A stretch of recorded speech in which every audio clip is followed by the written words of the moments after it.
Una característica perdida en los hombres de Dios.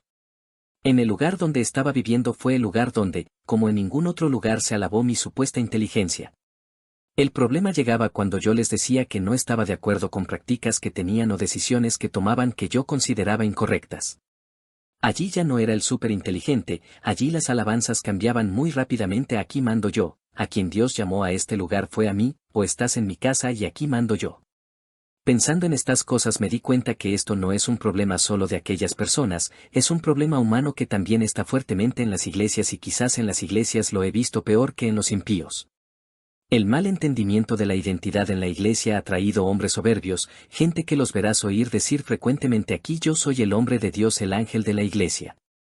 La Biblia no es la autoridad en la mayoría de las iglesias, hay pensamiento, políticas de preservación e ideas que ministros no están dispuestos a cambiar así se les muestre que están bíblicamente errados. Es un problema de soberbia usualmente con máscara de humildad.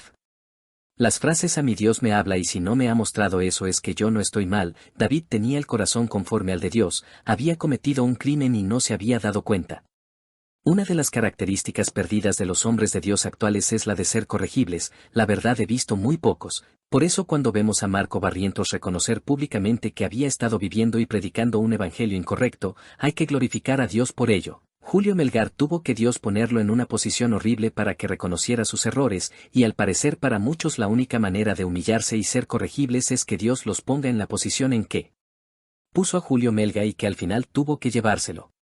Es triste que Dios tenga que llegar a esos extremos para hacer que hombres de Dios acepten corrección. Hace poco más de un año Dios me dio una palabra para alguien, un líder que estaba muy crecido, la palabra era de vida o muerte. No pude dársela directamente porque era un hombre de Dios y no aceptaba nada de otros. Como la mayoría de los pastores, le mandé la palabra con una hermana de él de sangre, ella me dijo, lo intentaré. Lamentablemente pasaban los meses y el hombre no cambiaba de actitud. Luego en su lecho de muerte su hermana me dijo que se arrepintió y luego murió en paz. En realidad me ha pasado 2 veces y en las 2 ha sido muerte. En el lecho de muerte es que la gente reconoce sus pecados y se arrepiente. En ambos casos la idea de Dios no era que murieran, pero 3 de los grandes problemas de la gente para aceptar corrección son: 1. Cuando tienen éxito o les va muy bien en sus ministerios, cuando a alguien le está yendo bien no importa que les digas de parte de Dios, no van a aceptar nada porque les va bien. Y la gente siempre asume que si les va bien es porque Dios aprueba lo que hace.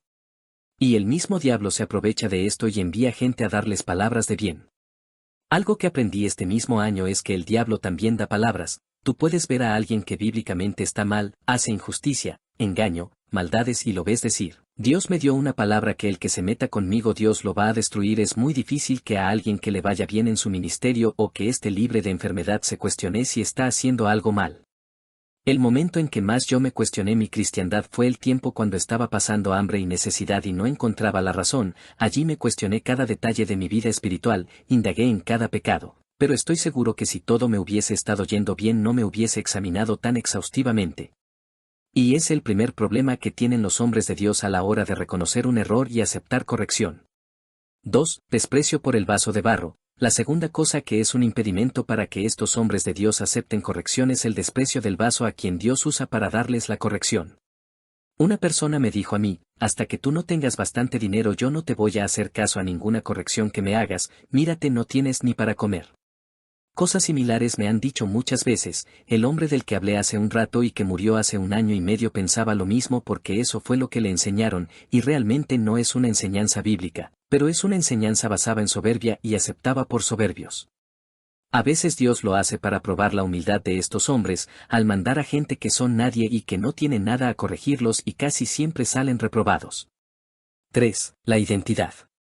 A comienzos de los años 90 comenzó en mi país, no sé si en el resto de Latinoamérica comenzó al mismo tiempo, pero en mi país comenzó en ese tiempo una enseñanza que parecía muy buena y correcta y creo que lo es. El problema es que la soberbia del hombre la tergiversó.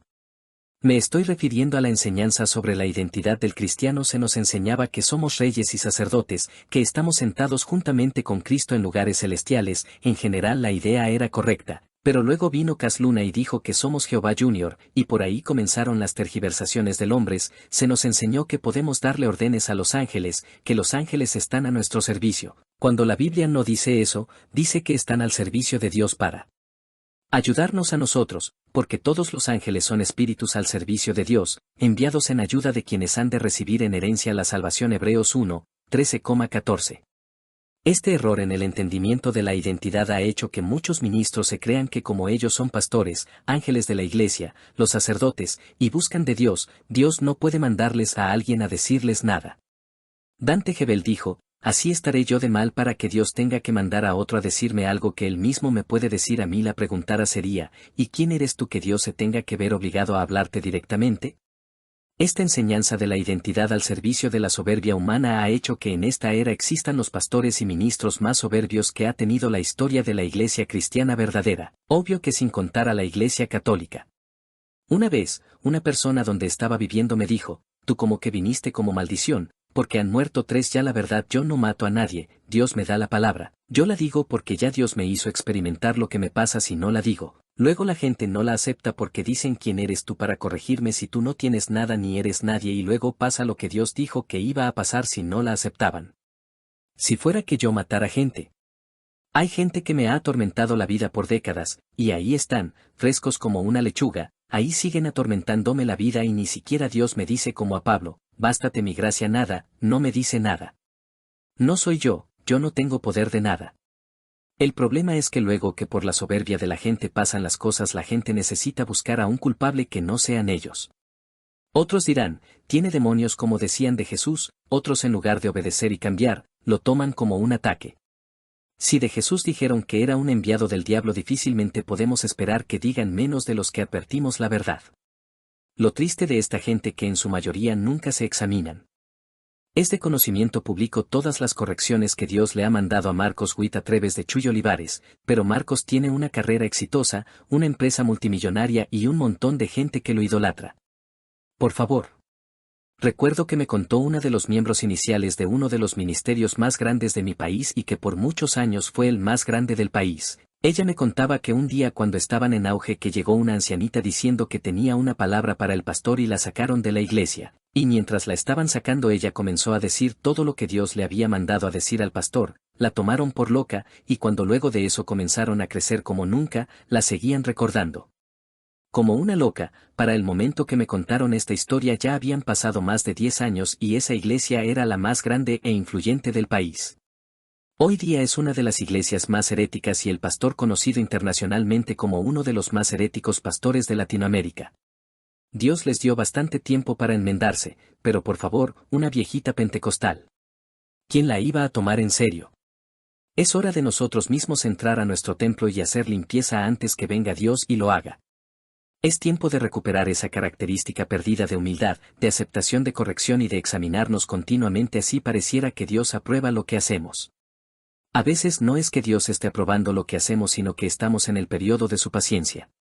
Nunca olvidaré el relato de una buena amiga que me contaba que su papá era un gran evangelista que Dios usaba en sanidades y milagros, y este hombre le era infiel a su esposa y seguía haciendo campañas por años y la gloria de Dios se seguía manifestando y la gente seguía cayendo al piso al tocarlas y en las campañas seguían ocurriendo grandes milagros, y esto siguió así por mucho tiempo, hasta que se acabó el tiempo de la paciencia de Dios. Y el tipo, no puedo llamarlo hombre de Dios, murió en la tarima en medio de una de las campañas de sanidades y milagros. Puedes echarle la culpa al mensajero, puedes intentar matar al mensajero, puedes decirle a todo mundo que el mensajero lo que es un endemoniado. O puedes aceptar la corrección. A veces la gente, sobre todo los pastores, les preocupa más lo que piensen la gente de ellos a lo que piensa el cielo de ellos. En mi caso personal, yo valoro más a un hombre como hombre de Dios cuando acepta y reconoce sus pecados. Por eso cuando Marcos Barrientos reconoció públicamente su error lo amé, cuando Alducín reconoció sus errores lo valoré como hombre de Dios, Julio Melgar me dolió que lo Dios tuvo que llevarlo a ese extremo para que reconociera sus errores, pero al menos los reconoció y eso es importante, porque estamos seguros que partió con Dios. ¿Cuánto nos falta? ¿Cuánto más encubrir pecados? Mentiras sobre mentiras, engaños sobre engaños. Mi sueño es ver a mi padre haciendo lo mismo y a todo el que en mi familia esté en el error haciendo lo mismo. David mandó a matar un hombre inocente, hombre que amaba a David más que a nadie, y luego de esa atroz actitud, luego de un proceso Dios lo restauró. No estamos para destruir a nadie porque si David pecó tan horriblemente es evidente que ninguno está exento. Así que examinémonos, humillémonos, despojémonos de toda soberbia y aceptemos toda corrección porque no sabemos qué tanto le queda a la paciencia de Dios. Como le dije a mi papá hace poco, nunca he dicho nada para atacar o destruir, ni nada de lo que publico es con la intención de atacar o destruir. Dios me ha permitido ver lo que otros no ven y me ha puesto en la peor posición, pobreza y sin grande cargo ministerial y con todo que perder, lo que me hace parecer al más idiota del mundo porque a quien se le ocurre teniendo todo que perder decir lo que dice pues el amor a Dios y a la misma gente que me odia por decir lo que otros no quieren decir.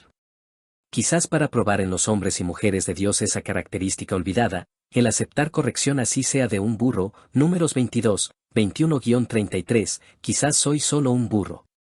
El Asperger me ha hecho muy inteligente, Dios y el amor por las almas y por su iglesia me han hecho un burro. Y no crean que me agrada, tantos miedos, tantas frustraciones, humillaciones, maltratos, hambres, necesidades y el ataque de los que más amo.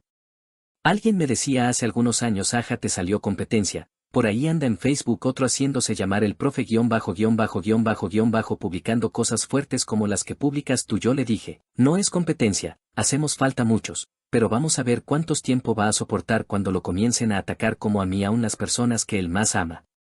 Hace ya tiempo que dejó de publicar.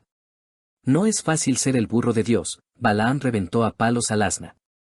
Espero el mensaje de este burro haya calado en los corazones. Besos, yo soy el profe Buba, el burro, jajaja.